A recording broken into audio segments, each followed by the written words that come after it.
দখলদার ইসরায়েলি বাহিনী এবং ফিলিস্তিন পুরোদমে যুদ্ধ চলছে, যার জেরে পৃথিবী এখন তৃতীয় বিশ্বযুদ্ধের দ্বারপ্রান্তে। আমাদের হাতে এসেছে সর্বশেষ ভয়ঙ্কর সব আপডেট সংবাদ। প্রথমেই জানিয়ে দেব সংবাদ শিরোনাম। ইসরায়েলে হামলা করায় হিজবুল্লাহর প্রশংসায় ইরান। এরপর জানিয়ে দিব হামলা ঠেকাতে ইসরায়েলের একদিনের খরচ ১৪০০ কোটি টাকা। এদিকে অজ্ঞাতনামা ড্রোনের হামলায় বিভ্রান্ত ইসরায়েলি বাহিনী। এরপর জানিয়ে দিব ২ শতাধিক ক্ষেপণাস্ত্র ও ড্রোন ব্যবহার করে ইউক্রেনে রাশিয়ার হামলা। আরও জানিয়ে দিব ইসরায়েলের প্রতিরক্ষা ক্ষমতা হারানোর প্রমাণ হিজবুল্লাহর হামলা, বলেছে ইরান। সর্বশেষ জানিয়ে দিব আল-আকসা প্রাঙ্গণে ইহুদি উপাসনালয় নির্মাণ করতে চান ইসরায়েলি মন্ত্রী। এতক্ষণ শুনছিলেন সংবাদ শিরোনাম, এবারে বিস্তারিত। তবে অনুরোধ থাকবে ভিডিওটিতে একটি লাইক করবেন এবং কমেন্ট করে জানিয়ে দিবেন কোন জেলা থেকে আপনি আমাদের এই ভিডিওটি দেখছেন। ইসরায়েলে হামলা করা হিজবুল্লাহর প্রশংসায় ইরান। ইসরায়েলে বড় পরিসরে হামলা চালিয়েছে হিজবুল্লাহ। রবিবার ২৫শে আগস্ট ইসরায়েলের অভ্যন্তরে বিপুল সংখ্যক ক্ষেপণাস্ত্র ছুড়েছে তারা। হিজবুল্লাহর এই হামলার প্রশংসা করেছে ইরান। তারা বলেছে, বর্তমান পরিস্থিতিতে ইসরায়েল এইসব হামলা রুখে দেওয়ার সক্ষমতা হারিয়েছে। হিজবুল্লাহর নেতা হাসান নাসরুল্লাহ রোববার হামলার বিষয়টি নিশ্চিত করে বলেন, ইসরায়েলি সেনাবাহিনীর মূল গোয়েন্দা ঘাঁটি গিল্ড বেজকে লক্ষ্য করে বড় পরিসরে এই ড্রোন ও ক্ষেপণাস্ত্র হামলা চালানো হয়েছে। গাজায় ইসরায়েলি আগ্রাসন এবং তেহরানে হামাস নেতা ইসমাইল হানিয়ার হত্যাকাণ্ডকে কেন্দ্র করে ক্রমেই উত্তপ্ত হচ্ছে মধ্যপ্রাচ্যের পরিস্থিতি। এর মধ্যেই লেবাননের ইরানপন্থী সশস্ত্র গোষ্ঠী হিজবুল্লাহর সঙ্গেও যুদ্ধে জড়িয়ে পড়ছে ইসরায়েল। হামলা ঠেকাতে ইসরায়েলের একদিনের খরচ ১৪০০ কোটি টাকা। লেবাননের সশস্ত্র গোষ্ঠী হিজবুল্লাহর হামলা ঠেকাতে ইসরায়েলের একদিনে খরচ হয়েছে $১২০ মিলিয়ন বা ১৪০০ কোটি টাকা। ইসরায়েলি সংবাদ মাধ্যম গ্লোবসের বরাত দিয়ে এ তথ্য জানিয়েছে লেবানিজ সংবাদ মাধ্যম আল মায়াদিন। রোববার সকালে লেবাননের সশস্ত্র গোষ্ঠী হিজবুল্লাহ ইসরায়েলে আক্রমণ চালানো শুরু করে। মূলত দেশটির রাজধানী বৈরুতে ইসরায়েলি হামলায় হিজবুল্লাহর জ্যেষ্ঠ কমান্ডার ফুয়াদ শুকর নিহত হওয়ার প্রতিশোধ হিসেবে এই হামলা চালাচ্ছে গোষ্ঠীটি। এ হামলার অংশ হিসেবে হিজবুল্লাহ ইসরায়েলের সামরিক ও অন্যান্য গুরুত্বপূর্ণ স্থাপনায় হামলা চালানো শুরু করে। এমনকি ইসরায়েলের রাজধানী তেলাবিবের মাত্র ১.৫ কিলোমিটার দূরের গ্লিলত ঘাঁটিতেও হামলা চালিয়েছে গোষ্ঠীটি। এ হামলার বিপরীতে ইসরায়েলি বাহিনী আগাম আক্রমণ চালিয়েছিল বলে দাবি করে। তাদের দাবি, হিজবুল্লাহর ছোড়া হাজার হাজার রকেটের বিপরীতে ইসরায়েলি বিমান বাহিনীর প্রায় ১০০টি যুদ্ধবিমান মোতায়েন করা হয়েছিল এবং এসব যুদ্ধ বিমান হিজবুল্লাহর রকেটগুলোকে ধ্বংস করেছে। অজ্ঞাতনামা ড্রোনের হামলায় বিভ্রান্ত ইসরায়েলি বাহিনী। ইসরায়েল, সিরিয়া এবং জর্ডানের ত্রিদেশীয় সীমান্ত অঞ্চলের কাছে পূর্ব দিক থেকে অধিকৃত ফিলিস্তিনের আকাশ সীমায় একটি অজ্ঞাতনামা ড্রোনের অনুপ্রবেশের তদন্ত করেছে ইসরায়েলের সামরিক বাহিনী। সোমবার ইসরায়েলি মিডিয়ার বরাত দিয়ে আল মায়াদিন এ তথ্য জানিয়েছে।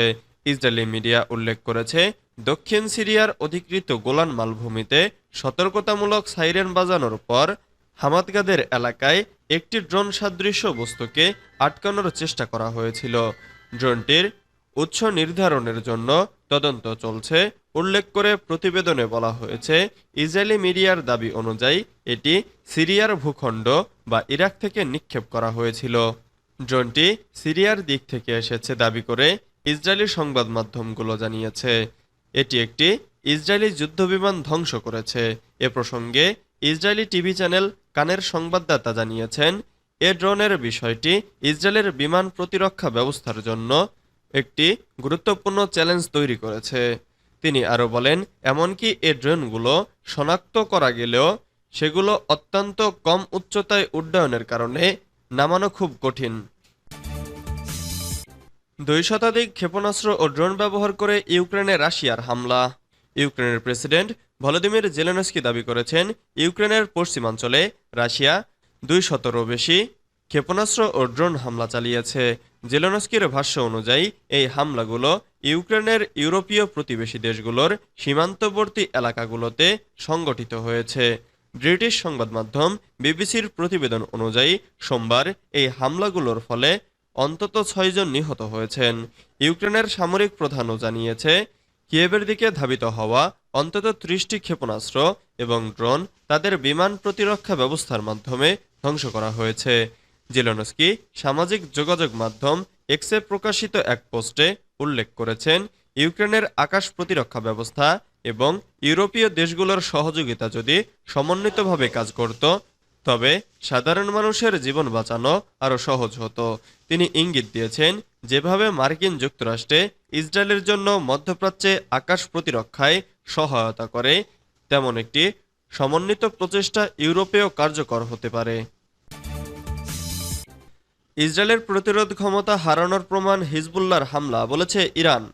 লেবাননের সশস্ত্র গোষ্ঠী হিজবুল্লাহর হামলা ইসরায়েলের প্রতিরোধ ক্ষমতা হারানোর প্রমাণ এবং এ অঞ্চলে কৌশলগত ভারসাম্য এখন ইসরায়েলের বিপক্ষে চলে গেছে।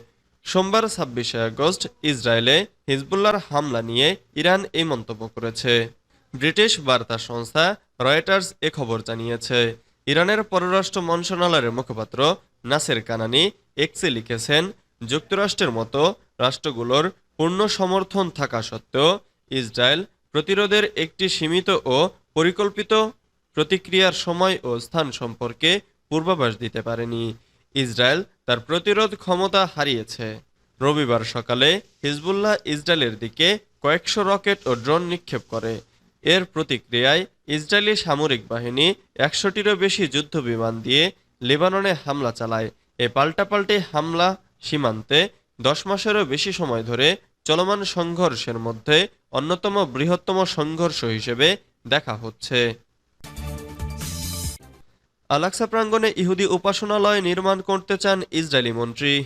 সম্ভব হলে আল-আকসা মসজিদ প্রাঙ্গণে ইহুদিদের জন্য একটি উপাসনালয় নির্মাণ করতে চান ইসরায়েলের উগ্র ডানপন্থী মন্ত্রী বেন গভির। এতে মুসল্লিদের পবিত্র স্থান এবং ফিলিস্তিনিদের জাতীয় প্রতীক আল আকসা হুমকির মুখে থাকায় ইসরায়েলি মন্ত্রী বেন গাভিরের এমন মন্তব্য ক্ষোভের জন্ম দিয়েছে। খবর আল জাজিরার। ইসরায়েলের জাতীয় নিরাপত্তা মন্ত্রী ইতামার বেন গাভির ইসরায়েলিদের জন্য মসজিদ আল আকসায় প্রার্থনার বিষয়ে ইসরায়েলি সরকারের নিষেধাজ্ঞা উপেক্ষা করেছে। সোমবার আর্মি রেডিওকে তিনি বলেন, সম্ভব হলে আল আকসা প্রাঙ্গণে একটি উপাসনালয় নির্মাণ করা হবে, যেটিকে ইহুদি টেম্পল মাউন্ট বলা হবে। আল আকসা ইসলামের তৃতীয় পবিত্রতম মসজিদ এবং ফিলিস্তিনিদের পরিচয় বহন করে। এছাড়া এটিকে ইহুদিরা প্রথম ও দ্বিতীয় টেম্পল হিসেবে বিবেচনা করে, যদিও ৭০ দশকে এটি রোমদের হামলায় ক্ষতিগ্রস্ত হয়।